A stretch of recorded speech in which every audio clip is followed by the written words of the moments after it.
All right, why don't we get started? So thank you guys very much for joining. So I'm Mark Lamonica. I look after the individual investor team for Morningstar in Australia. Today we're going to talk about how to find a share that's right for you, as you can tell on the screen. And before we get started, you can listen, of course, to our podcast, follow us on Instagram. Also, couple disclosures we need to go through. So anything you hear today is general advice. I obviously don't know anything about you, so I can't offer personal advice. If you're over in New Zealand, you can get a copy of our FAP from our website, morningstar.com.au. And the New Zealand regulatory authorities would encourage you to speak to a financial advisor if you want personal advice. So as I said, today we're going to talk about how to find a share that's right for you.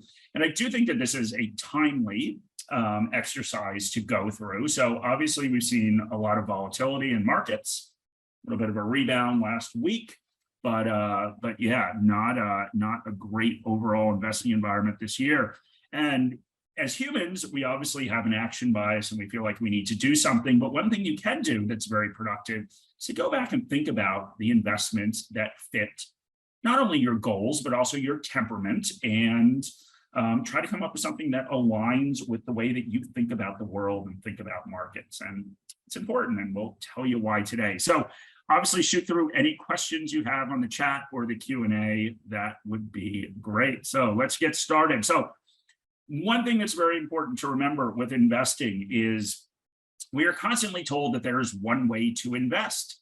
So we certainly get that from the industry, because the industry is generally interested in selling products, but that's not actually true. There are lots of different successful ways to invest. And once again, you don't get that a lot when people are focused on investments. And I think a lot of us as investors are too focused on investments, which is the ETF or fund or individual share that I should buy, what is the platform I should trade on. And in reality, the most important thing is concentrating on the investor and not the investment. And when we talk about investor success, the thing that's really important to find is what are the approaches that work for you, that resonate with the way that you think about the world. And why is that important? Well, there's all sorts of reasons why it's important.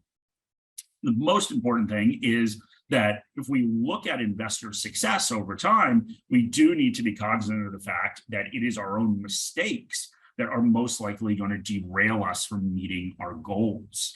So limiting those mistakes, and you can't eliminate them, right? We all make mistakes, investing and in everything else, but minimizing those mistakes is really the way that we can ensure that we actually achieve our goals.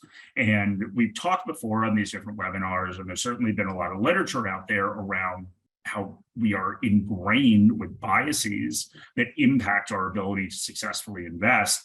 And most of them all come down to one thing. It's around the choices we make and the timing of when we enter and exit different investments. And so while we spend all of our time, and the industry spends all of their time pitching that what is important is the actual investment, it is really the timing that we need to worry about. Okay, somebody said they can't see a screen share. Can anyone else see the screen share? Okay, that's good. Some people can see the screen share, so I'm not sure what is going on. Sorry about that, but we'll just keep going. So, all right, so what's an example of this? What's an example of poor timing and making poor timing decisions and how that impacts us? So I've talked about this before, but Morningstar actually measures that, and measures that in this annual survey that we do, or annual study that we do, called Mind the Gap. So Mind the Gap, of course, is playing on that old train or subway announcement that we get, that you can see right there. And what Mind the Gap looks at is it looks at investor returns versus investment returns. So once again, we want to care about the investor, because that's you and me, and that's what's important. So if we go back and we look at investor returns versus investment returns, we can see in our latest study in 2021 that investors underperformed investments over a 10-year period by 1.7% a year. Now, the way that we measure that is we look at flow data. So we can obviously see what the returns are on individual investments. So we can look at ETFs and we can look at shares, for example. But when we look at flow data, so when investors purchase those shares or those funds in those ETFs, when those inflows and outflows happen, we can calculate what investors are getting. So what is the average return an investor can get? And that's where we get this gap of 1.7% a year. And, that is huge. So 1.7% a year over a 10-year period or over certainly a longer period is going to make a huge difference in the amount of money that you end up with.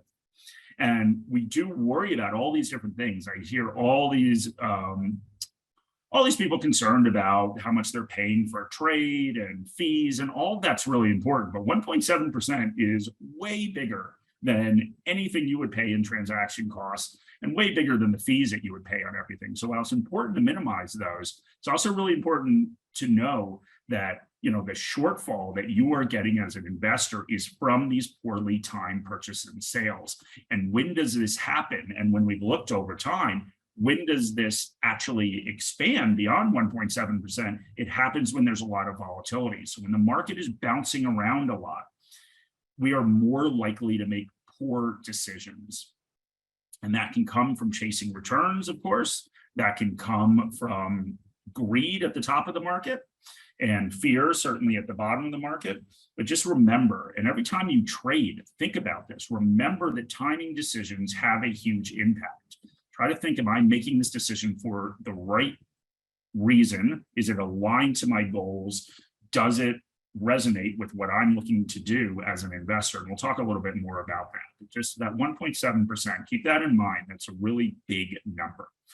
All right, so what is the issue? Let's talk about edge, and let's talk about ways that we can be successful investors. So something I've mentioned a couple times on here, but when we think about investing and making the decision to either purchase individual shares or take a non-truly passive approach using funds and ETFs. And that can include using funds and ETFs that are passive. So just remember that just because something is a passive investment, those asset allocation decisions, those active decisions you're making on asset allocation that really make you an active investor.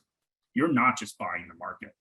So just remember, we need to think about then, if we are choosing to do that, what is our edge? So what advantage do we think we have as investors that will allow us to beat the average? And the average, of course, is the whole market. And there's 4 sources of edge that we talk about. So I'll quickly go through them, but concentrate on a couple of the important ones and the pertinent ones to today's discussion. So one, of course, is just informational edge. So you have information that other people have. Now, that is very unlikely to be the case these days in a legal way. So that, of course, is insider trading, right? That you know something that people in general don't know. That's very unlikely that you have that. Another source of edge is analytical edge. So you have the same information as everyone else, but you are actually able to make better decisions off of that. So that's certainly something that you could have, depending obviously upon, your own skills with investing. But it's also difficult because you're out there competing with a lot of people, a lot of professionals that are spending all of their time and getting very highly compensated to go in and analyze widely available data. Then there's 2 places where we do have real advantages as individual investors that are not professionals. And those 2 sources of edge, one is structural. So structural edge refers to the fact that it is not our job, that all of the constraints, all of the career risk and pressure that is on professional investors doesn't apply to us. And the other one is behavioral edge, is if I can make better decisions around timing, which is what we're talking about before, that I can make the decisions not to chase returns at the top of the market and not to sell at the bottom of the market when I get scared. If I can make those decisions, then that's a source of edge as well. And if you look at both of those sources of edge, both the structural and both the behavioral, what they're really about at the end of the day, and that's why I like this quote up here, what they're really about is the ability to have a long-term orientation, because professionals don't. They all say they do, but they don't. If you go and you look at stats and you look at portfolio turnover, so the amount of times that new securities are purchased and sold in professional portfolios, 95% of professional investors are not long-term investors. So they are churning those portfolios really quickly. And they're doing that because of all these structural issues that they have. They're doing that because they need to get their next bonus. So they can't underperform the market that much. So they are either hugging indexes by having like a quasi-index active portfolio, or they're just making sure that they have the same shares in their portfolio everyone else does. Because when they sit there in front of their boss at the end of the year, they would rather fail conventionally than actually go out there and take a risk. And that they need to, and their pay cycles and everything else are generally shorter term, right? They're not decades, which is what we have the opportunity to invest as individual investors. So both of those are related to the ability to have this long-term orientation. And once again, how do you do that? Well, you don't make those timing mistakes. You minimize those timing mistakes. And ultimately, what you need to do is you need to find a strategy that really resonates with you, because this is hard. If this was easy, anyone could do it. So you need to figure out a strategy that you have an intellectual connection to, so that when crypto is going through the roof, it doesn't matter. That is not something that fits into the way that I want to invest. So I'll just ignore that. And when the markets are falling significantly, you need to be able to hold your investments and hold your nerve during that time period. So that's why it's so important. And that's why I think that this is a very timely topic, because finding investments and putting investments in your portfolio in a strategy that resonates with you will allow you to have that long-term orientation. All right, so a couple things that we need to think about when we're trying to figure out what strategy works for us. So I've said on here multiple times that as investors, of course, we only care about the future. Right? We do a lot of time studying the past, and we study the past by looking at financial statements, for example, earnings reports. We study the past by, of course, looking at different market environments and what happened and what performed well and what didn't. And all that's really important. But remember, all of that is being done just to inform our decision making and our ability to predict the future, because that's what we're doing. That's all we care about as investors. And there's two considerations that I think are really important as we're doing this. So the first, of course, is that the future is unknowable.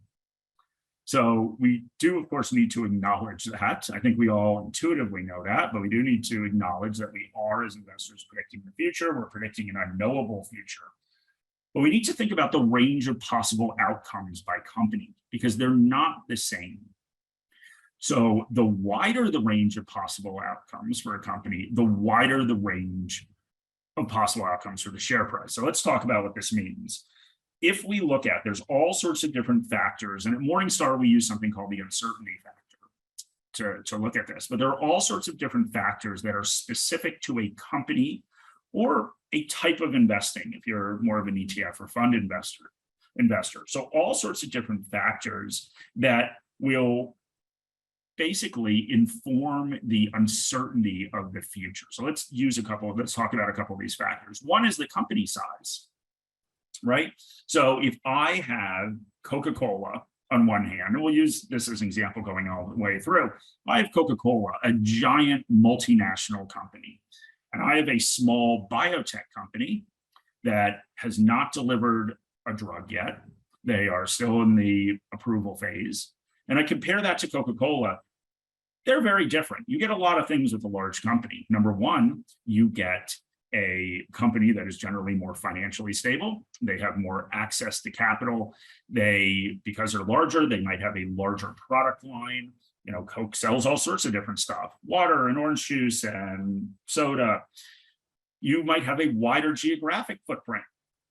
So you're selling products all across the world. So if something bad happens in a certain country and the economy goes down and for some reason people aren't buying Coke, well, you're still selling it in a bunch of other countries. Where that biotech company at this point has no product, right? So they're trying to get a product approved. It's probably very difficult for them to access money, at least in a cheap way. So if they're still waiting for that approval and they need to go out there and raise more funding, that might be very difficult for them. They are putting all their eggs in one basket, right? So it's this one product that needs to get approved by regulatory authorities so that they can market that drug. So very, very different, right? And if we take those two companies, and also if we can also look at companies and look at the products that they sell, right? The cyclicality of their products. Coke, if the economy is doing well or the economy is doing poorly, they're probably going to keep selling Coke.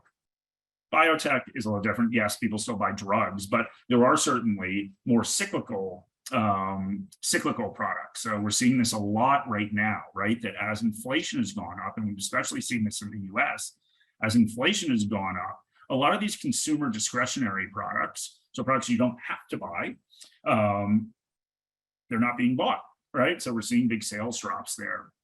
So depending upon, what you're selling in the cyclicality, all of these different factors are going to influence the range of outcomes. So with Coke, it's a lot easier for me to predict how many Cokes they will sell next year. What are their earnings going to be? What are their revenue? It might go down a little bit and it might go up a little bit, but Coke's not going to double in size, right? They're not going to double their revenue next year, and it's not going to fall by half. So those range of outcomes are more predictable. With this small biotech company, there's a lot of unpredictability. Will this drug get approved? Will anybody buy the drug? Will they be able to market it? Will they have enough money to take this thing to market and sell it before they run out of money? There's all sorts of different ranges of outcomes. So when we start thinking about share prices, we need to realize that on the upside and downside, that biotech company has a lot more uncertainty associated with it than Coke. Now, that doesn't make one a good investment or a bad investment, but what it does is that it makes it a different investment. And that's where we need to start getting comfortable as investors into what we want to invest in. For some people, and I'd include myself in this is certainly the way I invest, I would much more gravitate towards Coke. I would much more gravitate to a company that is safe, where I can predict what the outcomes are going to be. It doesn't mean the share price is going to do that well. There's all sorts of other factors, but those are the types of investments that I am comfortable with. Company with a moat, company with sustainable competitive advantage. Whereas some people are very comfortable with the risk that's associated with investing in a small cap, where the upside is a lot higher and the downside's a lot lower. So this is just an example of both of those strategies, and there are successful investors in both of those strategies. But this is an example of thinking, okay, what am I comfortable with? What's the approach that I want to take? Because when something happens, of course, then you're more likely to stick with it. And if you think about the Coke example, so what happens the way that I invest, for example, what has happened over the past couple of years, certainly since that market low in 2020, well, I have underperformed the market. And what the risk is then is, of course, that at some point you sit there and you hear all these stories about Bitcoin and these tech companies that are making no money and how high they're going. At some point you sit there and, the fear of missing out takes over, greed takes over, and you sell everything, right? And you put your money into all of that. Then, of course, what we've seen in the past 6 months is we've seen all of that pull back significantly, right? So now people are starting to talk about, and if you look at my own accounts, I've significantly outperformed over the past 6 months. So now everyone's talking about dividends again. Yeah, so the second point. So we do need to remember as investors that how a company performs on an absolute basis, of course, doesn't dictate the share price. It's in relation to expectations. Now, expectations are what is priced into a share. So when we talk about valuation levels, that is really expectations for the future. That is why growth companies that are expected to grow quickly in the future, will trade at higher valuation levels, because investors, of course, expect them to do better in the future. So this is another point where we need to think about what we are comfortable with. Are we comfortable with, as investors, high valuation growth companies with these very high expectations for the future, knowing that a company needs to meet those expectations and exceed those expectations for the share price to perform really well? Or are we comfortable with companies that have lower expectations? And this is the example I always talk about around Philip Morris and Jeremy Siegel. So when Jeremy Siegel wrote his book, Future for Investors, he went back and he looked at the S&P 500 and looked at what share has performed the best in the S&P 500. So he went back to the 1920s. I think he went back to 1925 and looked up until something like 2007, because he wrote the book around 2009, I believe. And he went back, and the share price that actually performed the best, the share that performed the best, was Philip Morris, a tobacco company. And, incredible returns, and like performed the best by a fair amount. It was not close. And it's interesting, of course, when we go back and we look at that time period, right? If we look back to the 1920s up until the early 2000s, during that time, a lot happened. So we saw widespread adoption of airplanes, cars. We saw the microchip get invented, computers and personal computers, the internet. A lot happened over that time period. The other thing that happened is cigarette smoking dropped a lot, yet Philip Morris was the best performing company. Why? Because there were low expectations. The company paid high dividends, low valuation levels, and that is why the company did so well. So it's important to think about that as investors, and particularly at different times during the market, particularly when you are piling into these growth investments at market peaks. Just remember that when those valuation levels go up, the higher they go up, a growth share will always have a higher valuation than a value share. But when we start looking at those ratios, at some point that valuation level is so high that those expectations are impossible to meet. And then conversely, on the downside, right, when the market is falling, when the outlook of investors is so pessimistic that you can't help but beat that, that is when you know it's a really good time to invest. So think about those expectations, think about how that plays into investments you make. All right, so we're going to do a couple examples on here. And I think there was a question that went away. So if someone asked a question, I lost it. If you could re-ask that question, I just had not gotten to it before this mysterious boom and the internet going out. So if you could re-ask the question or anything else in the chat, I've lost both of those. All right, so let's think about how we can actually do this when we're looking at different companies, and how we can think about those investments and if they actually make sense for us. So we always think about the future and think about it occurring in this linear fashion. This happened, and then because this happened, that happened. And that's the way that, we often look at history, and that's the way that the past is often taught to us. There's sort of this series of like cause and effects and cause and effects. In reality, that's not true, right? So rarely does anything go in this neat order. It only looks that way when we look back at it historically. So we do need to think a lot about this uncertainty. And this is this rating that we have at Morningstar, where our analysts go through, and of course they are predicting the future. They're estimating what a company's going to earn in the future. They're estimating the cash flows they're going to generate, like all analysts do and all investors do. But you need to have the intellectual humility, right, to acknowledge that some companies, it's easier to do that than others. And that's really why they look at the uncertainty rating. And they're looking at 4 different things then when they're looking at a company. So the first one is this range of sales for a company. And this is where we want to start looking at moat. Do they have a sustainable competitive advantage? Do they have a diverse product? And this is the stuff I was talking about with Coca-Cola earlier. Do they have a diverse product and geographic footprint? How cyclical is the business, right? How much is their business going to be impacted by economic cycles? And I will say this is a case where, like, if you look at the Australian market is very cyclical. So both resource shares and financial services are both very cyclical. So it's one thing just to keep in mind that even if you are just investing in a market, look at the makeup of that market. And what are the types of companies that are dominating those share exchanges, those indexes that we look at?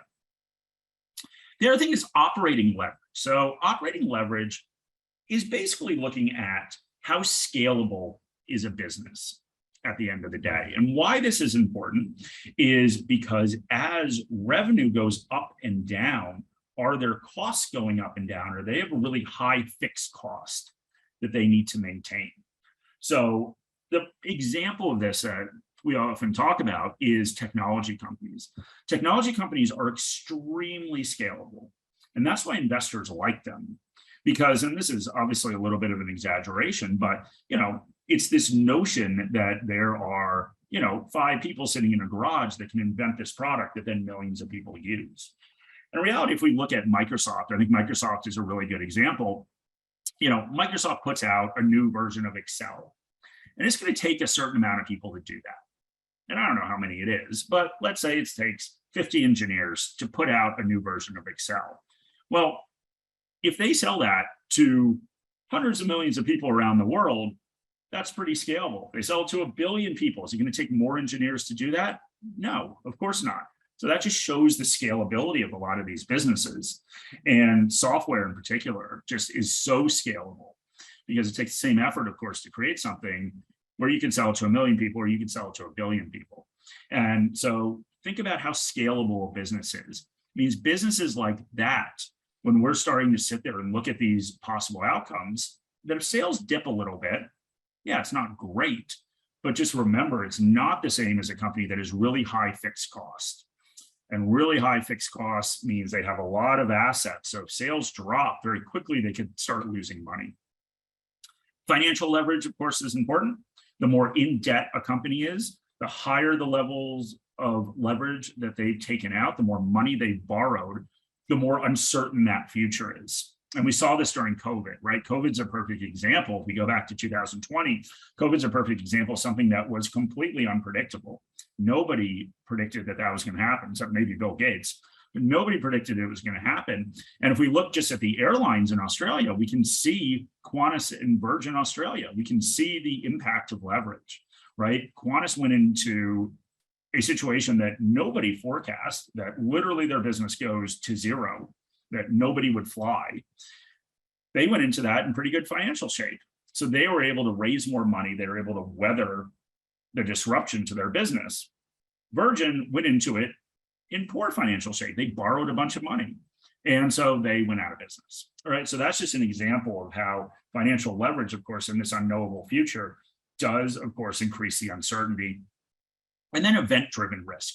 So some companies are very, very impacted by event-driven risk. That means just like a decision or a particular event could sort of throw the whole business off. And that's where we just have to think about what that business is.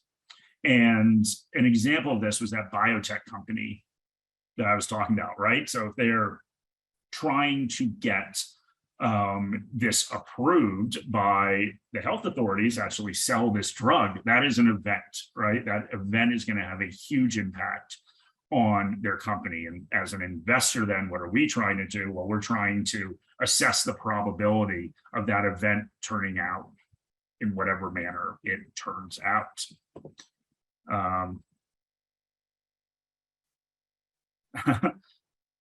So Lisa says, are wider possible outcomes equally likely in both ETFs and in individual companies? Yeah, well, I think what we need to think about with ETFs, and let's talk about ETFs for an example, because I know a lot of people don't buy individual companies, but it is the types of ETFs then that you're investing in. And so as ETFs have gotten, let's start broad ETFs, right? Then we have to start thinking about what are the characteristics of the different markets that we're investing in, right? So if we're investing in Australia, as I said, we are investing in a lot of cyclical companies. We're investing in resource companies. Resource companies generally have more uncertainty because resource companies have, of course, they are very much impacted by the price of whatever they are selling. They are selling commodities, so they have no pricing power. They are price takers. So now you're not only looking at the company and how well the company is operating, but you're also now looking at, okay, I need to, if I'm going to go buy Fortescue, I need to have a viewpoint on the price of iron ore, because that's going to be a huge driver of how the company performs. Same thing if we start looking at banks. Well, okay, you're investing in a lot of banks in Australia. We need to start thinking about the different things that impact banks. Now, banks are typically pretty cyclical because obviously the way they make money is lending money. So if the economy starts doing really poorly, number one, loan volumes will go down. People start borrowing money because they're not investing in new projects. Bad debts could go up. Individuals and business clients could have problems paying off their debt, which is not a good thing. So banks tend to be very cyclical. So if we're looking at an ETF covering a wide index, we need to start looking at that. Whereas if you look at the US is completely different, right? The US is very technology focused. Now, if we look at how the two markets have performed this year, the Australian market's done a lot better, right? Because we've had this huge hit to technology. So the US market is more interest rate sensitive because there's more growth companies in the US, all those technology companies. And as we've talked about before on these things, with all your growth way out in the future, the way you value those is you, of course, discount them back. And if the further the growth is out in the future, the bigger an impact raising rates has happened. So with raising rates, we've seen the US market get hit really hard. We've seen the NASDAQ get hit harder than the S&P 500. So once again, it's more growth companies, more technology companies in Australia. Banks tend to do okay in rising interest rate environments, for example. The problem, of course, that we'll run into if we look at the Australian market is, are these rate hikes going to sink the economy? And then what is the impact on resources and banks? So I think you can look at any type of investing and think about, okay, what am I more comfortable in? What are the things that are going to drive the different outcomes if I'm getting these wide ETFs? But then what we've done now is, of course, with all these thematic ETFs and all these very narrowly focused ETFs, I think you can go through the same exercise by looking at the companies in there. So yeah, there is certainly, if you're going to go buy, a quality ETF. So if we look at some of these ETFs that have these factor tilts towards quality, really a lot of the stuff on here, if you go and look at how they make those factor tilts, a lot of the stuff on here is looking for companies that have low uncertainty. So they're looking at variation of earnings, and that's really this range of sales for a company. They're looking at financial leverage. So a lot of these things would apply for low uncertainty companies with a smaller range of outcomes, would apply to some of those factor tilted ETFs towards quality. Where if you go look at a lot of these thematic ETFs that are very industry focused, they're very industry focused on a lot of growth industries, obviously, because that's why they have the thematic, so they can sell that to you as an investor, so they can sell that narrative to you. You're going to have a different level of uncertainty. So hopefully that answered your question, Lisa, but I think you can apply the same thing. Yeah, so John just asked a question, and I did reply to your email, John. So hopefully you got that. But he said, is there such a thing as a Vietnam ETF where an investor can benefit from the country's growing economy? So I do not think so. So what I looked at, John, is there isn't one in Australia. What I looked at the US. Generally, you have a wider range of ETFs available in the US. And iShares in particular does a lot of single country ETFs. And there's not a Vietnam one. So obviously, I don't know the reasons. Maybe the capital markets aren't as developed as much there, but yeah, you can literally buy almost anything in the US. You can buy a Kuwait ETF, like all sorts of very, very small countries, but there's not a Vietnam one. So sorry about that, but I did email you back. Okay, let's walk through another example. So I do want to take 3 different companies here, and 3 different companies from a valuation perspective that we think are actually decent. So this is all from last week. The prices are all from last week. We're going to look at 3 companies in different uncertainty ratings. So you'll notice if you go in and you are a Morningstar Investor subscriber, you can see the uncertainty rating. So we've got low with Ansell, we got medium for Invocare, we've got very high for Vita. And I'll sort of do this quickly, but sort of walking through and looking at these different businesses, we can start to see why. So, Ansell, of course, sells medical equipment and industrial equipment, basically gloves, at the end of the day. So, number one, there is some cyclicality in Ansell, particularly that industrial side of the business, right? So as the economy does really well or comes back, that industrial side will have some cyclicality in it. But healthcare spending generally is not cyclical, right? They're going to go to the doctor no matter what the economy is doing. So that side of their business, we don't see that. So that is one thing. We think that they're in very good financial shape. So we think they have a strong balance sheet. So that, of course, lowers the uncertainty again. In terms of operating leverage, we do think that the company is scalable and that they're able to pass on price increases.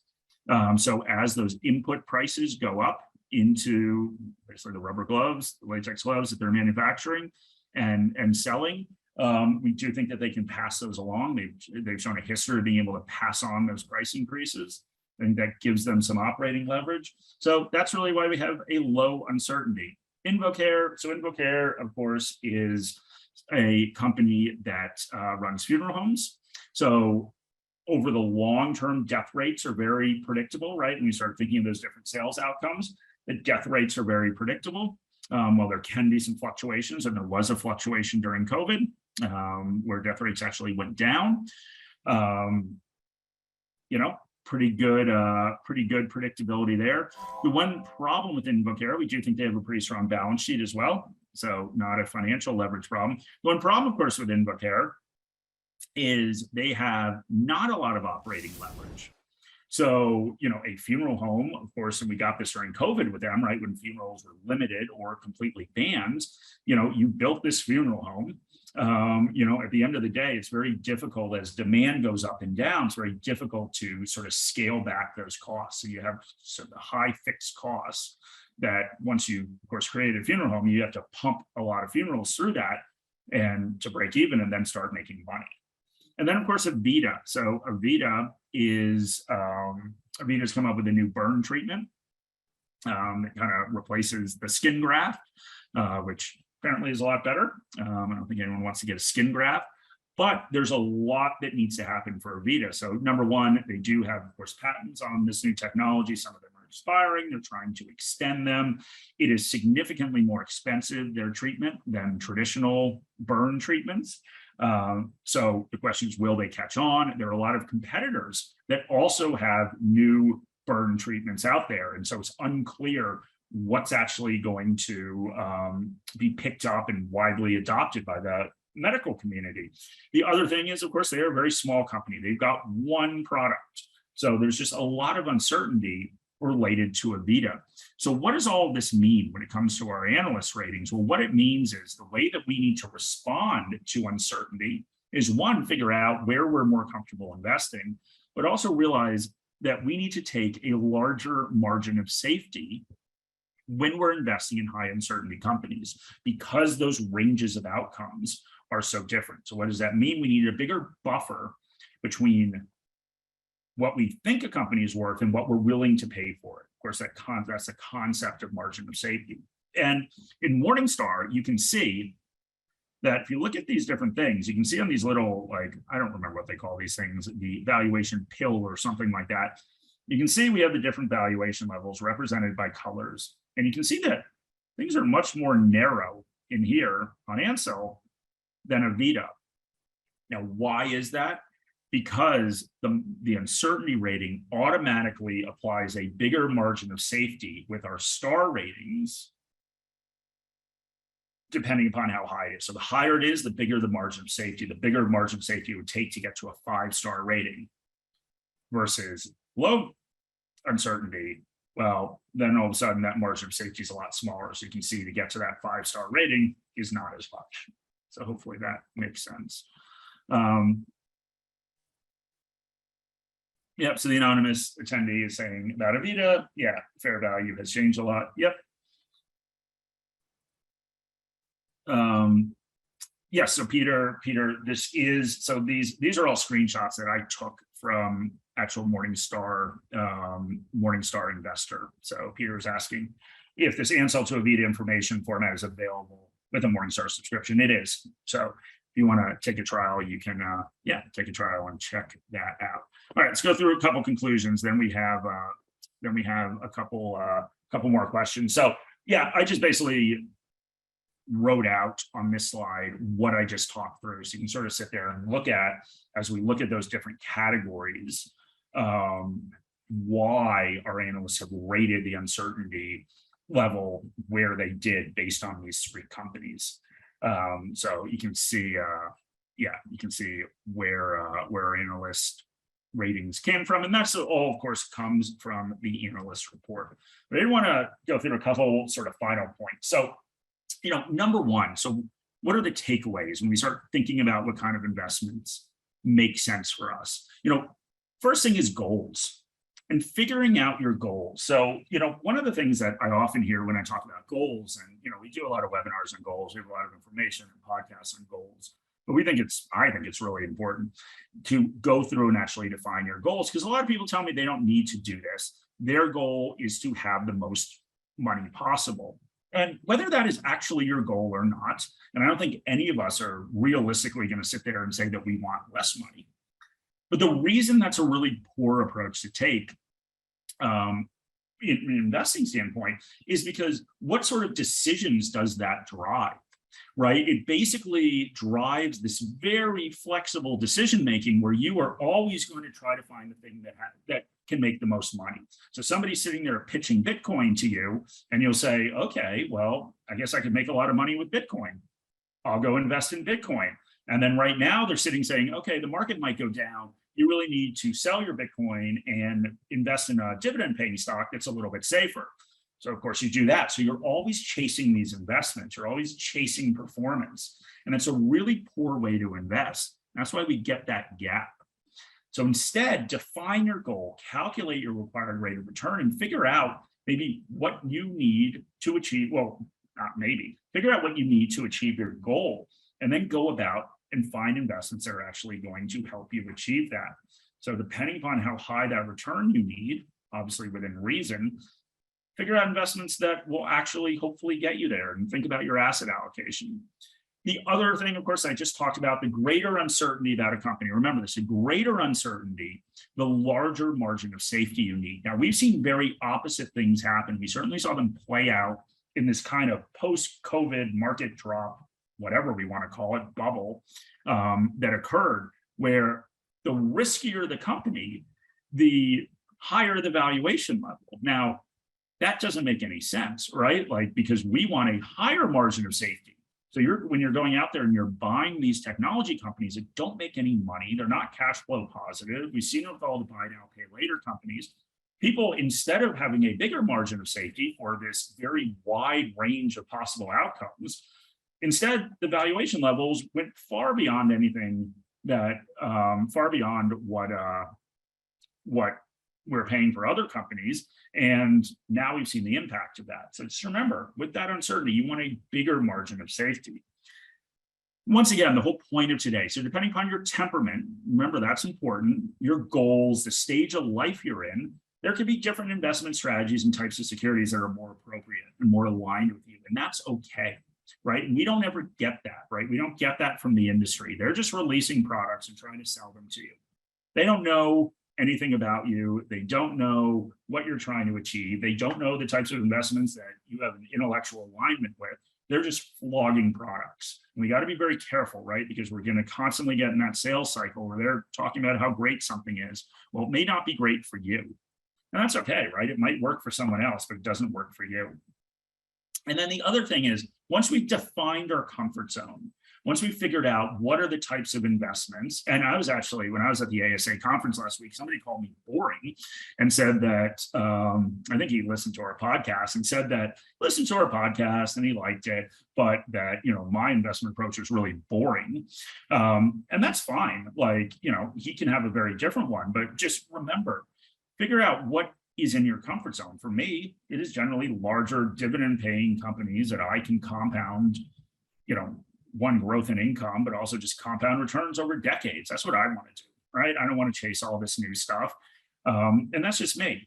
But anytime once you've established this, remember, anytime you're starting to get out of your comfort zone, anytime that your neighbor's kid is convincing you that you should go buy crypto, if that's not within your comfort zone, remember that's probably a function of greed.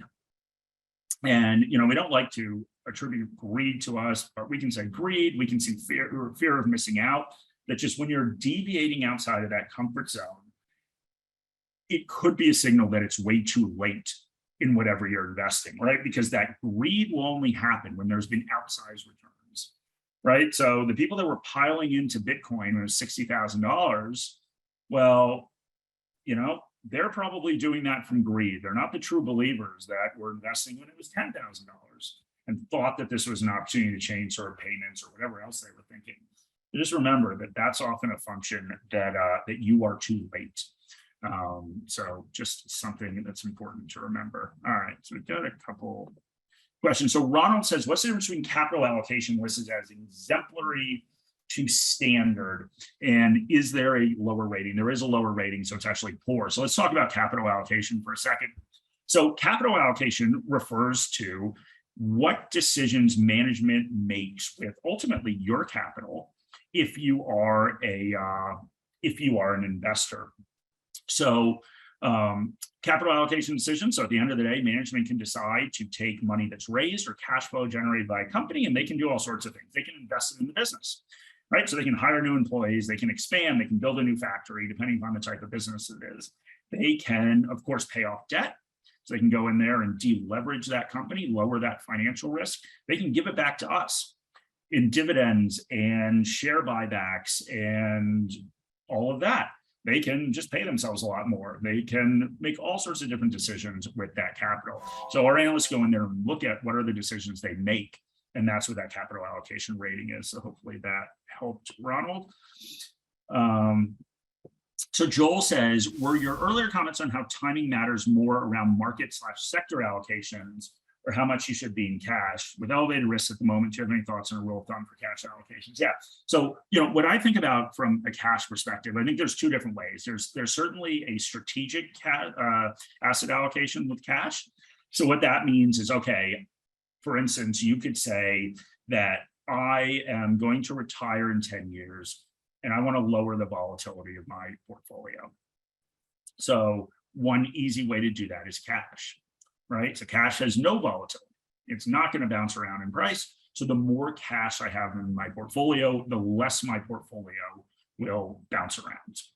So that could be a strategic asset allocation. So as people get older, as they approach retirement, they want to sort of lower that volatility, and cash is a great way to do it.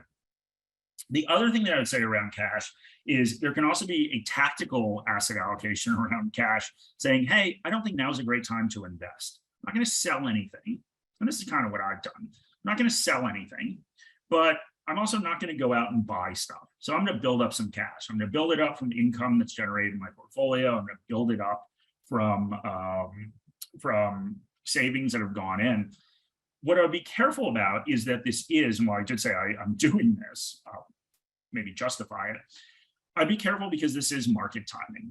It does mean that you need to, of course, make the right decision, unless you are, of course, spending your time, as we advocate, spending your time looking at your required rate of return and looking at your goals. And the reason this matters is because when there's huge run-ups in the market, your required rate of return is likely to go down, right? So let's say you need a 7% required rate of return to achieve your goal. And the market's been going up a lot more than that since the GFC, basically, but especially in the last couple of years. So that required rate of return is actually going to go down. So that is an opportunity where I think within that framework and within that structure, and we want framework and structure, and we're making decisions as investors, that you can say, okay, I can allocate more to cash because I don't need to invest it. I don't need to take on that risk because I'm achieving my goal. So yeah, I think something that's good to think about. So Lynn is saying, where can I find more information on economic moat? Narrow, wide, none, etc.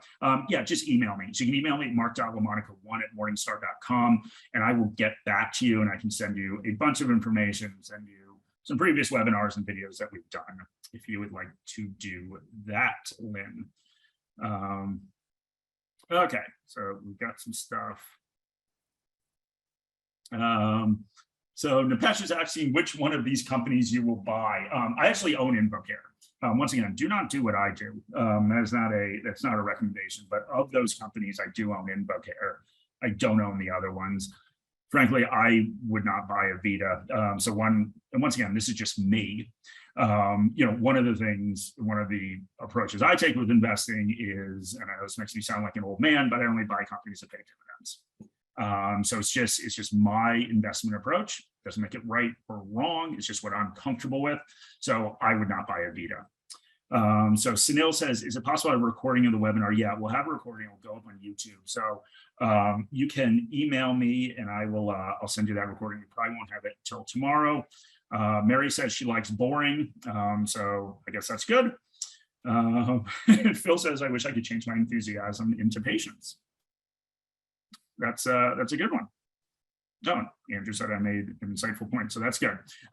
Yeah, so Maureen says green energy stocks are being sold off now. Are they cyclical too? Okay, so what I would think about with green energy stocks is, once again, a lot of those sort of earnings are out into the future. So think about kind of interest rates on those generally. So generally, it depends on what we're talking about with green energy, I guess. So I think it would be looking at what those specific shares are, but I think it's also looking at valuation levels. So I think the valuation levels were very high on a lot of them, depending on what you're talking about. They shouldn't be as cyclical in terms of their earnings. So remember, there's two different sides. We're talking about companies. So when we're talking about cyclicality, we're talking about the earnings of the company.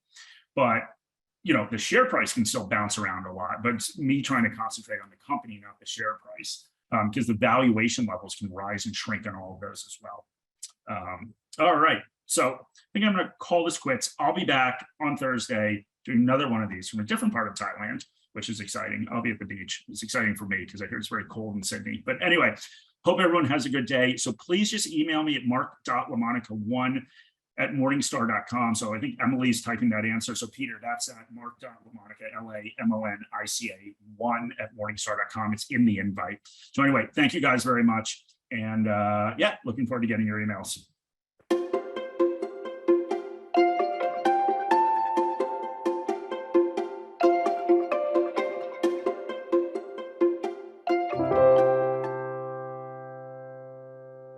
Any advice in this video is general advice prepared by Morningstar without reference to your financial objectives, situation, or needs.